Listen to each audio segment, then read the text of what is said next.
오늘은 중년 이후 꼭 줄여야 할 습관들 세 번째 시간을 함께 합니다.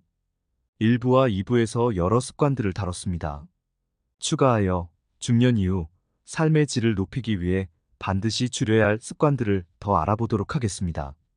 첫 번째는 지나친 고립감입니다. 나이가 들수록 인간관계가 자연스럽게 줄어들 수 있지만 고립감이 깊어지면 정신 건강에 부정적인 영향을 미칠 수 있습니다. 특히 중년 이후에는 외로움이 우울증으로 이어질 가능성이 커지므로 고립을 줄이는 노력이 필요합니다. 주변 사람들과의 관계를 유지하고 적극적으로 새로운 모임이나 활동에 참여하세요. 고립감을 줄이고 사회적 관계를 유지하는 것이 중년 이후 삶의 질을 높이는 중요한 요소입니다. 두 번째는 변화에 대한 두려움을 줄이는 것입니다. 중년 이후에는 직장, 가족, 건강 등 여러 면에서 변화가 찾아옵니다. 많은 사람들이 이러한 변화를 두려워하고 변화에 저항하게 되는데요. 이는 삶을 더 어렵게 만들 수 있습니다. 변화는 피할 수 없는 과정입니다. 이를 자연스럽게 받아들이고 새로운 기회를 찾는 것이 중요합니다. 변화에 유연하게 적응하면 새로운 가능성을 열 수 있습니다. 세 번째는 자기 비하와 과거에 대한 후회를 줄이는 것입니다.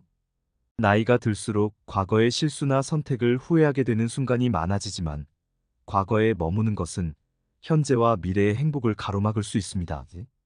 자기 자신을 있는 그대로 받아들이고 과거를 되새기기보다는 미래에 집중하세요. 현재와 미래에 집중하는 것이 더 나은 삶을 만들어줍니다. 네 번째는 타인의 기대에 맞춰 사는 삶을 줄이는 것입니다. 중년 이후에는 가족, 직장, 사회적 기대 때문에 자신의 욕구를 억누르거나 타인의 기준에 맞추려는 경우가 많습니다. 그러나 이것은 자아를 잃고 자신의 삶에 대한 만족감을 낮출 수 있습니다. 자신의 가치와 목표에 집중하고 타인의 기대보다는 자기 자신을 위해 사는 법을 배우는 것이 필요합니다.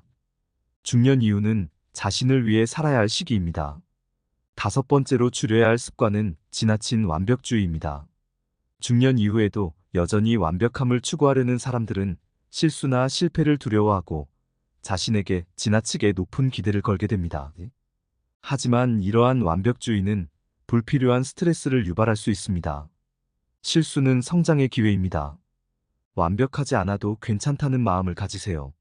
유연하게 대처하고 너무 높은 기준을 스스로에게 부과하지 않는 것이 더 건강한 삶을 사는 길입니다.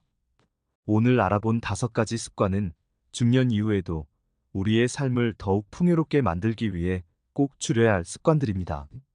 여러분도 이 내용을 참고해 더 건강하고 행복한 중년을 보내시길 바랍니다.